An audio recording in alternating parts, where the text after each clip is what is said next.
Keith Chamberlain, 61, festooned the couple's £750,000 home in Cheltenham with pictures of his wife Judith's boss David Sargatso from his LinkedIn profile. A businessman hired a private investigator and stuck a tracking device on his wife's car when he found she had been exchanging flirty text messages with her boss in an extraordinary stalking campaign.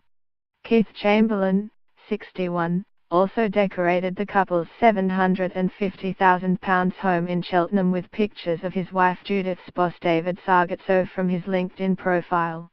He even stuck pictures of Mr. Sargatso's face over his own head on the couple's wedding photographs. After bombarding his wife with text messages, he arranged a face-to-face meeting with Mr. Sargatso at a Costa Coffee, where he secretly taped the conversation and sent it to senior executives at Travis Perkins, where Mr. Sargatso was a regional director. As Chamberlain's behavior grew more erratic, his wife decided to call time on their 21-year marriage. Gloucester Crown Court heard Mrs. Chamberlain and Mr. Sargatso had not even had an affair.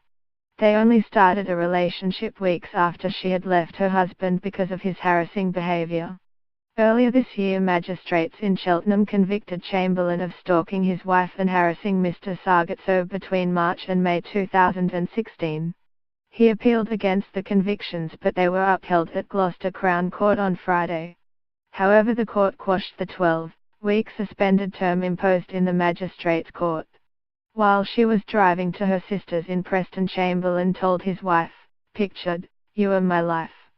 I am going to kill myself if you don't come back." Nick Frid, for the prosecution, said the case resulted from a number of flirtatious texts between Mrs. Chamberlain and her boss. He said, Mr. Chamberlain accessed her phone and went through the contents of it. He accused her of having an affair and insisted she sleep in another bedroom. He then began to bombard her with texts.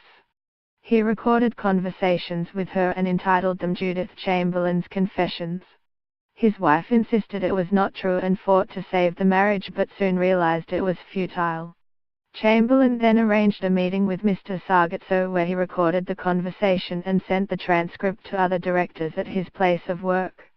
He accused Mr. Sargatso of predatory behavior which breached the firm's family value ethos. Following this, Mrs. Chamberlain decided to leave and drove 150 miles with the couple's two daughters to stay with her sister in Preston. Chamberlain arrived at 6 a.m. the next morning and was banging at the door, pressing his face to the glass. Police were called and he was escorted back home. In evidence, Mrs. Chamberlain said, "When I came back to Cheltenham, I lived with friends, and whenever I went anywhere he was sending me texts showing he knew where I was. He would say, 'Tescus, enjoy your pasta tonight?' I went to the police for advice. Within 5 minutes he texted saying, 'Why are you going to the police station? Don't do anything you'll regret.' He then went to Hong Kong on business for a fortnight but was still tracking her movements," she said.